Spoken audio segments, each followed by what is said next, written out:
So welcome to Northern Powerhouses, our business success story series of interviews where we discuss with local business leaders, their backgrounds, their successes and challenges, and what drives them forward. And today I'm really delighted to have with us Victoria Hicks, Group Director at the City and Capital Group. So thanks so much, Victoria, for spending some time with us. And if you'd like to introduce yourself, your company and how you help your clients, that would be wonderful. Thank you, Chris. It's quite odd actually to be sat in this position as opposed to yours, because it's usually me asking people about their businesses and getting them to tell me their stories. So here we go. So I'll tell you a bit about my background first, and then I'll lead into City and Capital and what we do.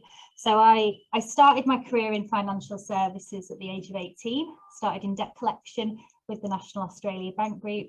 I did a degree somewhere in the middle of all of this, but throughout I always worked within finance. So progressing from the National Australia Bank Group to the Halifax to Northern Rock, dare I say it.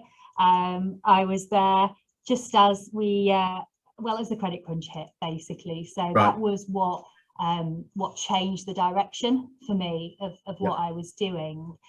And it was one of my friend's dads. He said to me, "You would be really good doing what I do." So I said, "What do you do?" And he said, "I'm a financial advisor." And I said, "Well, tell me all about it," because it's not one of those things you hear about, you know, when you're at school. It's not one of those careers that you learn about.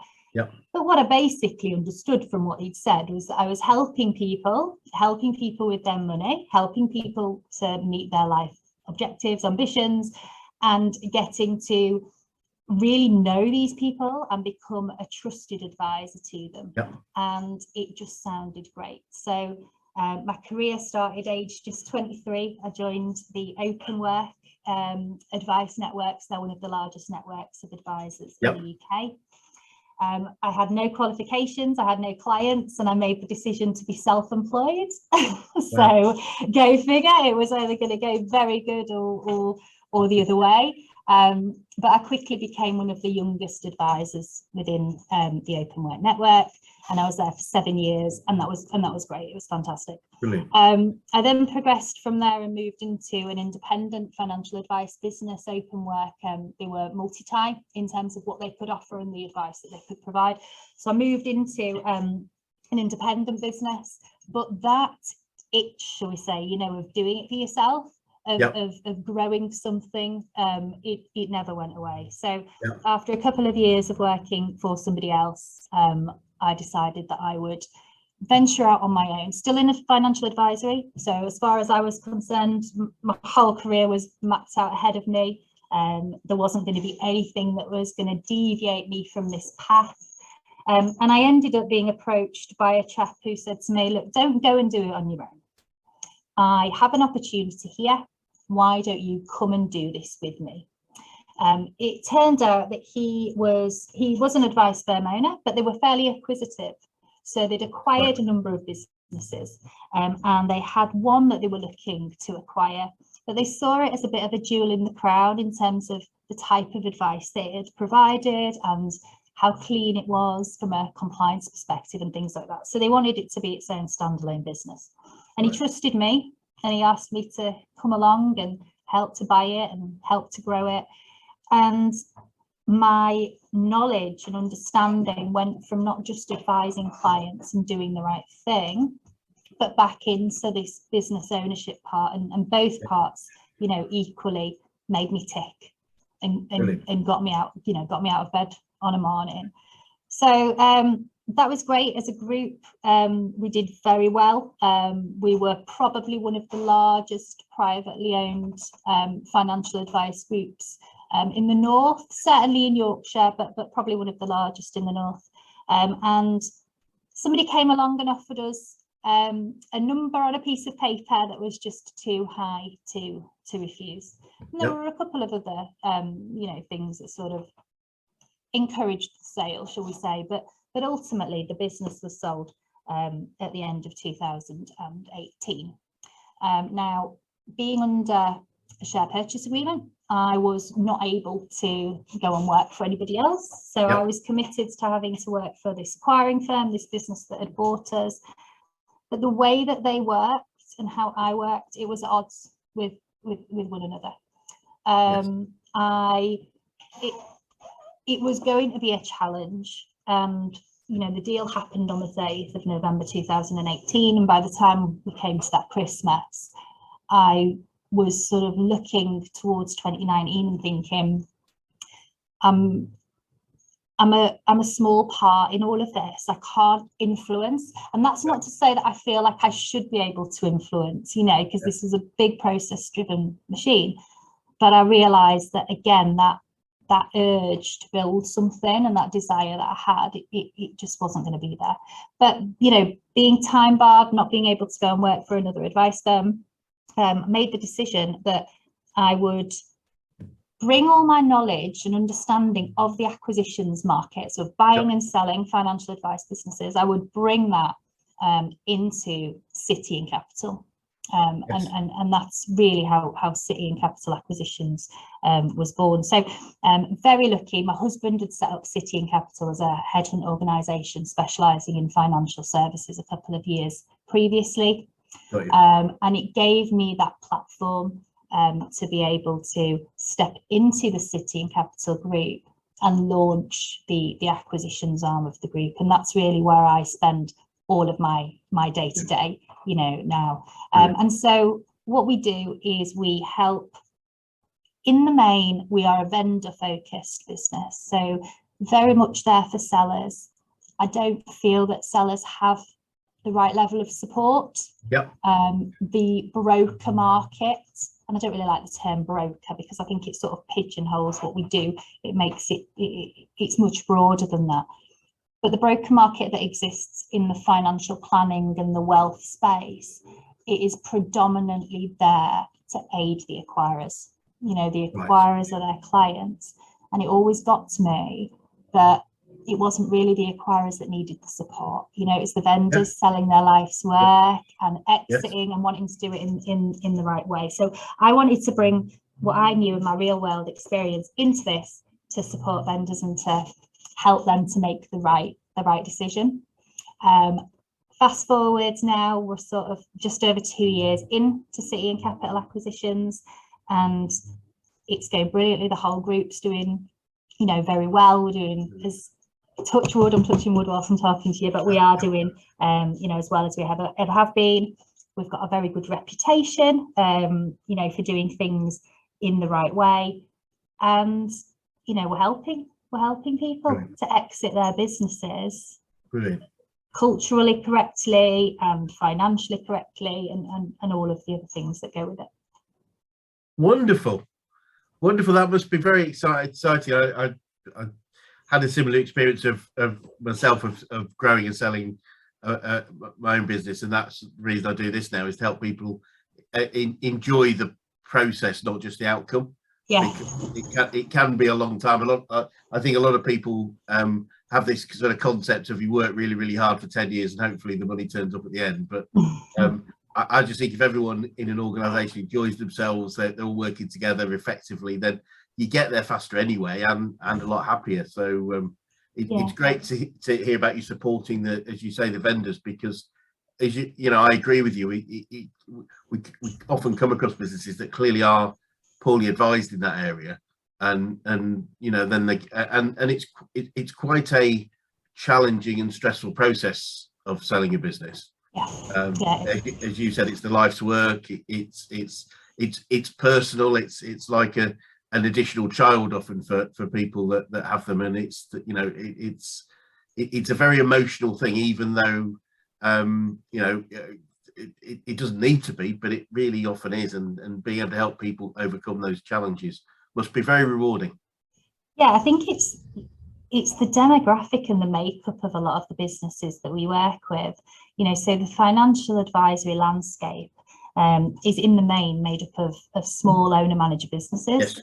And I always reel out this stat, but I do think it's quite an interesting one, that still over 9 out of 10 financial advice firms in the UK have less than 5 advisors. So, and the reason I mention that is because what you then find is the business owners are usually the main business writers, and they are usually compliance oversight, and they are usually everything else in between. So they're wearing all of these different hats, and it's like the cobbler's shoes, isn't it? You know, you put yourself last, you put all of your clients first. So because I've been there and I've worn all those hats, and I know exactly what it's like to run a small business, and that you get pulled from pillar to post when you're doing so. If they can talk to me about their business and let me understand their business, so that I'm an extension of them, so to speak, then they've just got that assurance that they can get on with the day job. I'm not saying I can take it all from them. I shall not make light of the process. It is not an easy one, but you know what I mean. They've kind of got that as an extension of myself. But the other reason I mentioned the makeup of the businesses is because they are there by and large, you know, small businesses, and because of that, they are not. And I don't say this in a disparaging way at all. You know, it's just fact. They are not of interest to your corporate financiers. You know, the ones who are sort of dealing with 20, 30, 40, 100 million pound business transactions and business sales. You know, they can have a team on their side. Within the financial advisory space, and there's so much activity as well. You know, there's so much going on in terms of buying and selling. There's the broker community at one side, but they are paid by the acquirers, therefore they are working for the acquirers. You cannot get away from that. You know, that's just how it is. And then at the other end, obviously, we've mentioned your corporate financiers, and unfortunately the businesses aren't large enough for them. So we sit in this position where we can help the mass market because we understand them, you know, because we understand them. And I don't have somebody, you know, with targets on me or anything like that. You know, I can take these are, you know what it's like, Chris, you know, if you've helped with buy and sell, you know, these transactions are long, you know, and a lot of that is thought time. You've got to have that thought time. You know, never would I want to rush somebody down a path. But because of that, you've got a long lead time. But we have, you know, that's just it, and we're happy to do that, and we're happy to commit the time, and I think that's what people who are working with us are realizing. So yeah, it's very rewarding, Fantastic. I can honestly imagine it is. I do a little bit of work, not anywhere similar to you, but you know, in helping people at least structure the businesses for acquisition, and I find that really rewarding because you know, so too many people are really so embedded in the businesses, they just can't even see a way out, let alone achieve a way out. And I think helping people get their head up and really think about what they want to achieve is really valuable. So I mean, what sort of challenges have you had to face over the last few years? COVID. Are we bringing that one out? No. Well, we can do. Yeah, I mean, obviously. I'm just getting over it, Chris. I think everybody is. Other than COVID. No. I think COVID is a good one because we didn't know the impact that it was going to have, you know, and like everybody else, we were sort of following this news, and we were following it from country to country, and it was getting closer and closer, wasn't it? Yes. And we made the decision actually a week before we were told to, before lockdown, you know, we made the decision that we would all move remote, and we would go and we would work from home. So, you know, technologically we are set up to be able to do that and to have that remote way of working. But mentally, I think we all prefer to actually be in the office and be working together. But when the first lockdown hit, you know, I was really just getting started with city and capital acquisitions, and markets tumbled, you know, the global markets tumbled. They're linked to investments. How these businesses are valued are based on investments, and often and are linked to that. So that caused a few initial wobbles. But also the advisory community as a whole was not used to this way of working. Neither was I. I don't think I'd done, you know, like one Zoom meeting before. And so everyone kind of thought, well, how do we do this? How do we build relationships to talk to people about buying or selling? So everything came to a grounding halt, in truth, you know, for a period of time. At the same time, on the recruitment side, which is the side that my husband runs, they tend to work on sort of 3 to 6 month lead times, and that's based on people handing in their notice and serving their notice before they start a new job. So what we had there were loads of the jobs just being pulled or paused, shall we say, which cleared out, you know, say 3 to 6 months worth of work. But then everybody pausing for breath and nobody then recruiting for a few months, you know, sort of moving forwards. So it was it was a really, really hard time, and we didn't know what was going to happen. But myself and the other sort of directors or people on the board, shall we say, we got together and we just said, right, what's our number one objective through all of this? Yep. And it was, let's not make any redundancies. Let's make sure that we have jobs for all, you know, for all of these people. Right. So that was what we did. So we knuckled down. We cut other costs where we could. I think what it did was we didn't do it for this reason, but I think a lot of respect came our way because, you know, the people in the team did see what we were doing. And, you know, you were hearing about casualties all over the place, or businesses closing down and getting rid of staff, and especially in recruitment, which is a transactional world. You don't have, you know, you don't have any revenue coming in, you know, unless you're putting in people in jobs. So I think everybody saw what we did and those sacrifices that were made. But then, you know, come August, September time, we'd come through that stronger than we expected. We then decided to start recruiting ourselves again. And as I said, the business is now, touch wood, in the best shape it's ever been. We're up to 11 people in total, so that's really good. It's a good number. We've got a couple of other interviews going on, so we could be a team of 13 within the next couple of weeks. Wonderful. And yeah, but we've learned, right? We've learned so much through that process. Like, flexible working now has really become a thing for us as a team. Yeah. So, you know, there are a couple of people in the office who choose to work remote, most like to come in, but even of the ones that come in, they might now do a day from home, or they might flex their hours to come in a bit later or finish a bit earlier, and we are completely flexible, you know, to that. So we've learned from it, and we've come through it, and you know, it's it's been interesting. So I think that's what we've learned from a business perspective. And obviously COVID has just been so domineering, you know, that's definitely been the biggest thing there.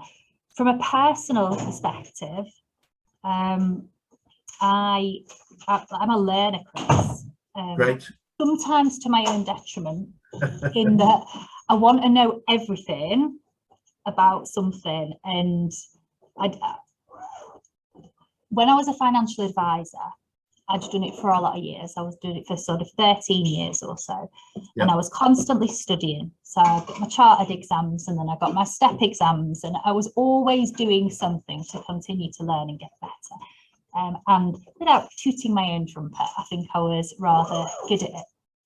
And I came into acquisitions thinking, well, I know it all. I know how to run a financial advice business. I've acquired a business. We've done that. We've integrated. That worked. We were acquired, you know, and that it was really a shock to realise that was one part of it that a lot of the other brokers don't have, and for that I will always be grateful, because that's our USP. That's what we can do that the others can't do. But boy, did I have to learn about acquisitions, you know, because in truth, you're entering a real corporate world, you know, of private equity investors and lots of accounting, you know, and familiarizing yourself with how to deal with corporate accounts and all that side of things as well. So I retreated slightly. I could feel it in myself. But I retreated slightly. But I learned, and I read everything that I could, and I researched everything that I could, and I didn't go out there with a big, you know, drum saying this is us. I deliberately sat back and you know, dealt with the clients that were coming to me and made sure I did a real good job for them, you know, really sort of cuddled them through the process, you know. And that was great, and my confidence built And now I've probably got too much confidence again. Now I'm a bit like, oh, I was when I was a financial advisor, and I'm like, I know it all, bring it on. And you know, I'm more happy to put ourselves out there, you know, because I have absolute faith in my team and absolute faith in our processes and absolute faith in our moral compass, and that's what matters. So. No, that's great. I mean, you know, moral compasses. I think I've believed for a long time that good relationships come with a match of goals. We want to achieve the same thing, but great relationships come with a match of values. We both believe the same things are important, and I think when you get that with clients, with team members, and you know, even with partners in the acquisition process, then things just make just work so much better and easier and smoother. I would think. Yeah, and there can be a conflict in what we do, because financial advisors are ultimately selling personal relationships. Yes. You know, that's why it's such a difficult business to extract yourself from. It's not a business you can sell on the Monday and sail off on the Tuesday. Not only are you usually leaving about half of your money on the table, and that will come in time through, you know, demonstrating that the clients stay or you know, maintaining the profit, whatever that may be.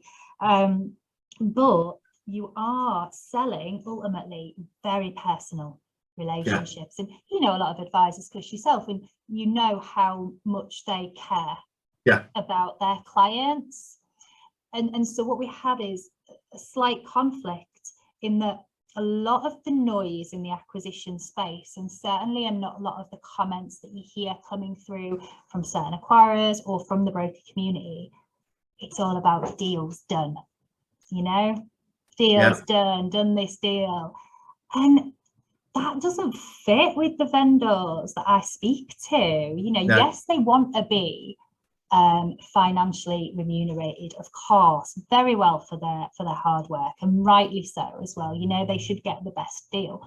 But for the majority of them, they want cultural alignment, and they want to know that if they bump into their clients, it's a Tesco test. The clients aren't going to walk up and punch them, they're going to shake their hands. Are we allowed to shake hands anymore? I'm not sure, but you get.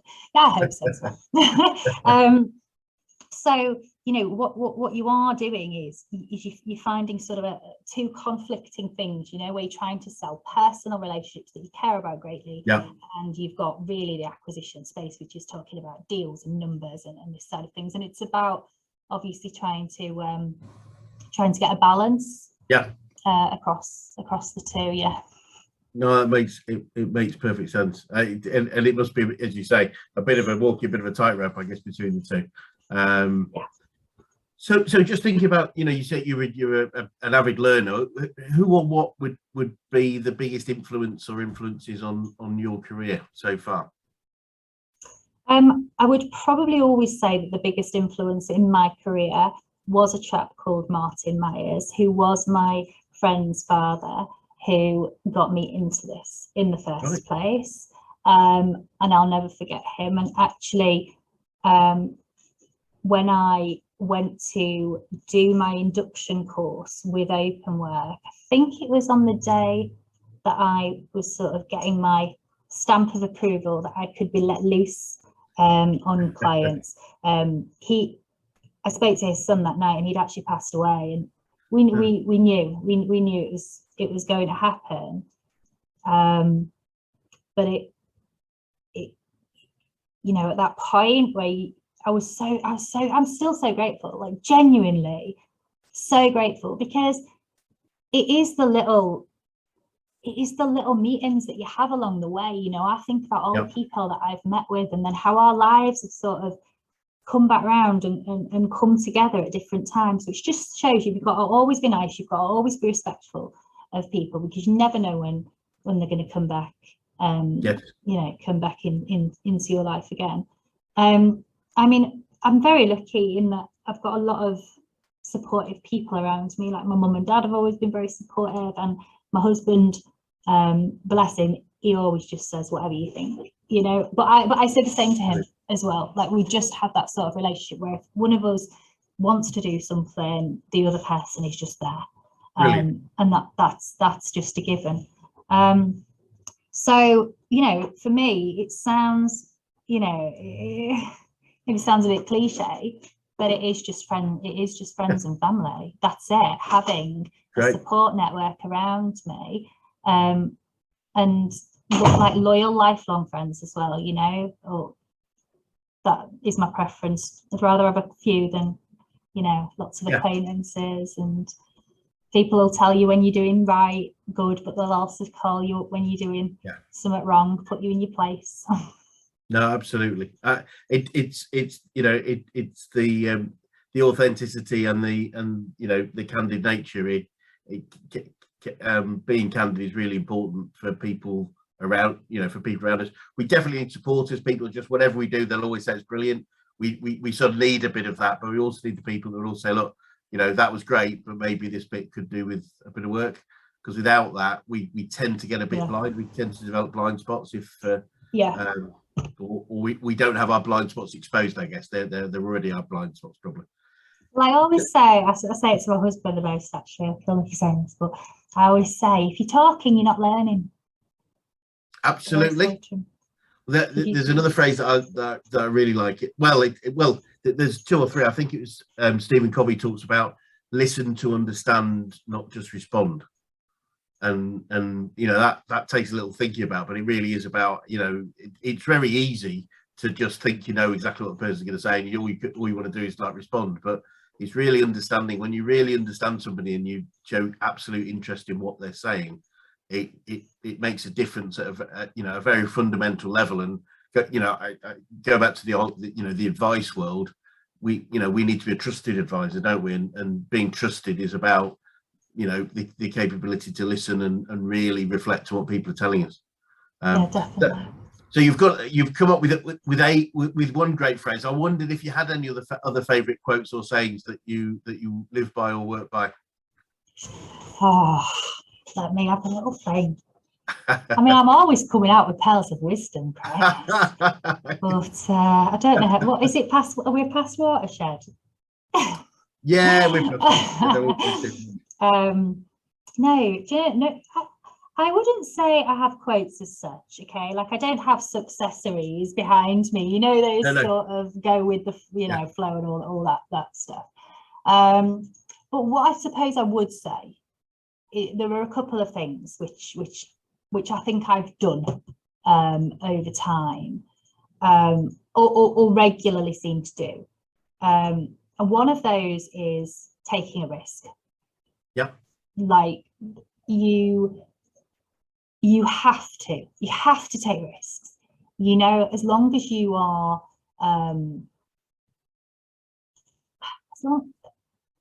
as long as you're not stepping out there and if you're seeing opportunities, you know, you're taking them or you're grabbing them, or you're thinking to yourself sometimes, what am I doing? Why am I doing this? Right. But then you're not really gonna go to where you think you can, you know, to where you can get to. And one example of that I would say is, you know, the guy who approached me when I was going to go set up on my own, and then he said, you know, come and do this with me. We didn't know each other, you know, someone had introduced us, he met me, I met him. It was really quite bonkers, you know, to be doing this. But there have been a few times across my career where I have taken a risk. Very, very fortunately, I've always had the backing of my husband. So I'll never take that away. I'm the same with him. And things seem to have fallen at the right times for us, as in when it's been time for him to take a risk, maybe I've been a little bit more settled. So we've had the ability, you know, to do that. But taking a risk and taking chances and grabbing opportunities and seeing opportunities and things, you know, is something that's super important to me. And the other thing that's super important to me, which I think has shaped what I've done as well, and I don't know whether this is because I'm a financial advisor or whether it's because I'm a Yorkshire lass, but it's probably a bit of both, is just investing, saving, having that security blanket. I think I've seen too many people throughout my career who have been in financial difficulties and who've been in financial struggles. And, you know, I have always had to work. I had to work through university. I had to take a gap year before I went to university so that I could go to university. So I've got that work ethic in me. Yeah. But I've always saved, and I think the ability to take risks and grab hold of opportunities when they present themselves, it's a lot easier to do if you've got some foundations behind you, you know. Yeah. So I think I've always had that in mind, like it's freedom actually. I don't see it as, oh, I'm locking away that money, or look, I'm missing out on that dress, or I'm missing out on those shoes, or like I don't see that at all. I see it as, that is, look there, I've got some security, I've got something behind me that if an opportunity comes along, I can grab it. And like, start small, but then it grows, you know, and people have just got to get going. I think that's what puts people off often with saving and investing and stuff like that. You know, it feels like this big mountain to climb, but you only ever get there if you start. So taking risks and having a bit of security behind you, that's the thing. That makes perfect sense. I was speaking to somebody yesterday, and they, you know, they said, I think someone had told them, and they aligned to the idea that without risk, there's little fun, and I would suggest without risk, there's little profit. True, very true. The more profit is made in that gap between absolute surety and unsurety, and it is about how much risk we're willing to take, but more risk typically means more profit. So I think it's understanding that is a simple thing, but having a reasonable ability to fall back on something is quite key to allow us to take those risks. I would feel that's quite key. So looking forward, what's the future look like for you and the group, and what challenges might you face as you continue to grow? We've got loads of plans coming up. So, on the acquisition side of the business, which, as I mentioned, is the bit that I'm really spending all of my time on. Now that we have the confidence, and now that we have a little bit of a name behind us and stuff like that, the next year is very much going to be around brand awareness for the business and building the brand. And that is definitely putting me out of my comfort zone, because it's that bit isn't really me, but I'm being pushed to do that, so that's fine. And I understand, but a lot of it, we want to focus on our knitting. We are buy and sell. That's what we do, and that's where we help.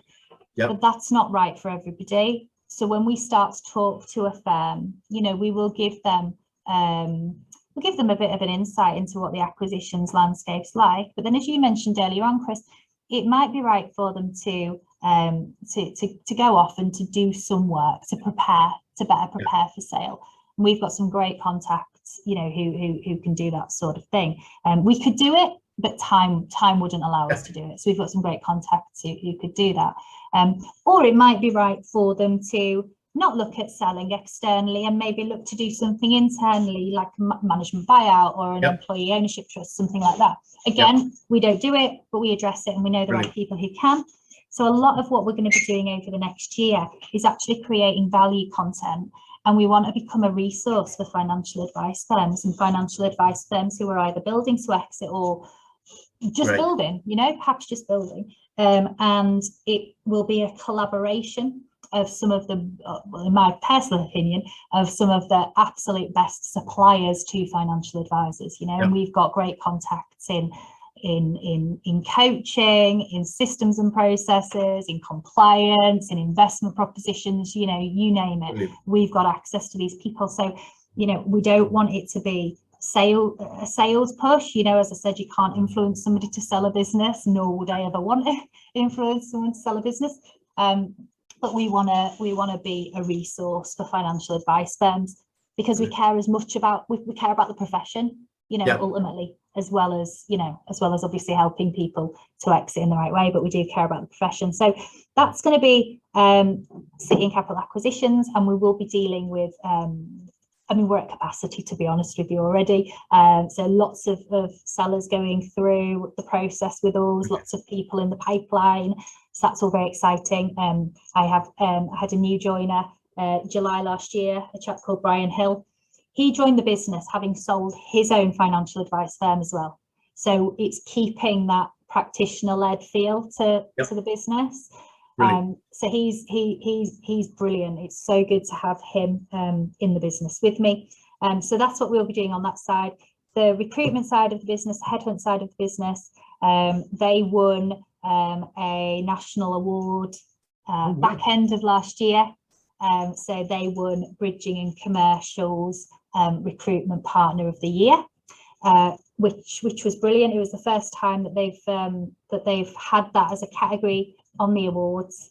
And we didn't buy a table. We weren't even there. Oh, no. We didn't even go to pick it up. So, you know, it was a properly won award. And well done. Absolutely rightly so, because my husband and how hard he has worked and the team around him, you know, they specialise. They don't try and be everything to everybody, but they really know their market. And so what his team are going to be doing over this next year is really just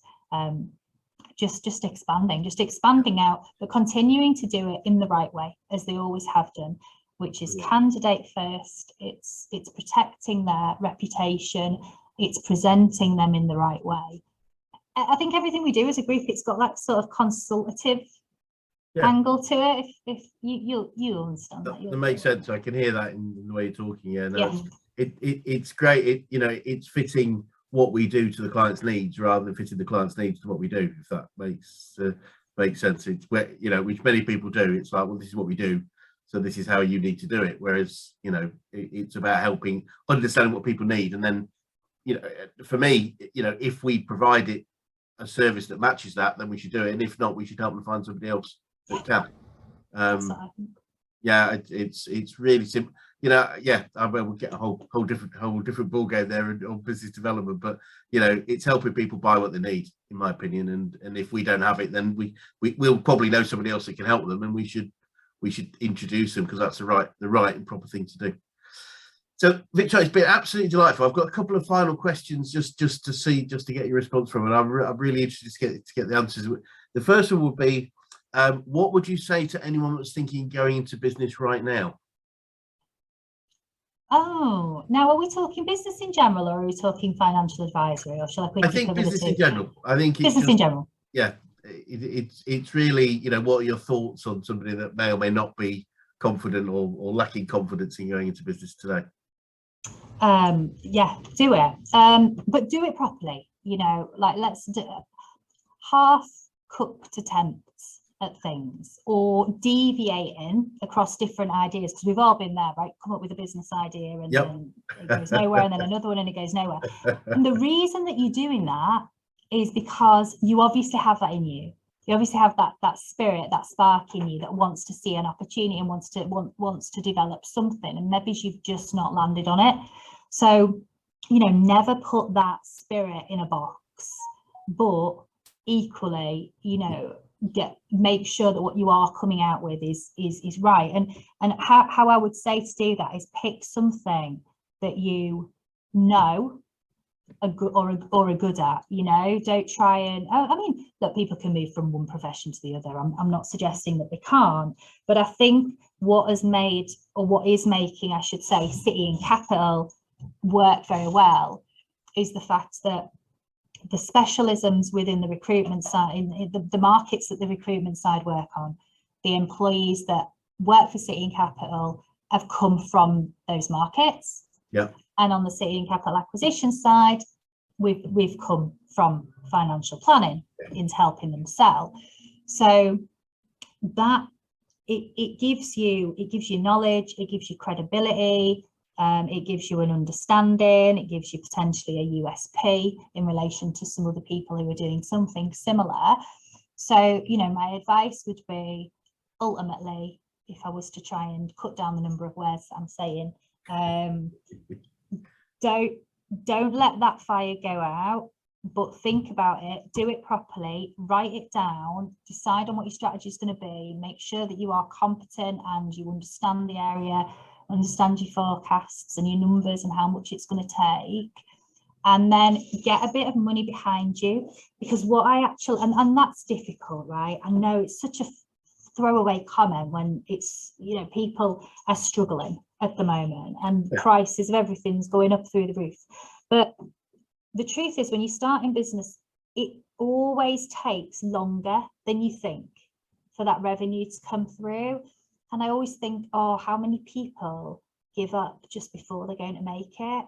Yeah. And sometimes it's because they have to, because financially they just can't wait for that other month or 2 months or 3 months. Yeah. So you know, if it's something people are serious about, you know, you save for holidays, you save for sofas and everything else that you want. You know, if you're serious about it, save some money, get a bit of capital behind you, get a business plan in place, do something, you know. Brilliant. And off you go. Really sound advice, and yeah, bang on. I think that's a really good one. With most people underestimate the amount of working capital they need to start a business, and as you say, it's probably better to spend a bit more time saving for it than ending up, as you say, running out a couple of months too early and then missing out on what could be an amazing opportunity and amazing future.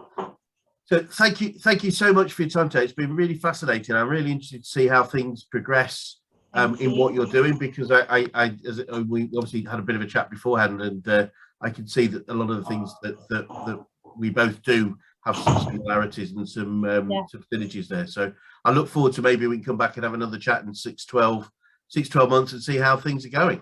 You're coming to Leeds, aren't you? I'll be coming to Leeds. Yes, let's catch up with a coffee. That'd be wonderful. There we go. Thanks so much, Victoria. Thank you, Chris. Bye-bye. Bye.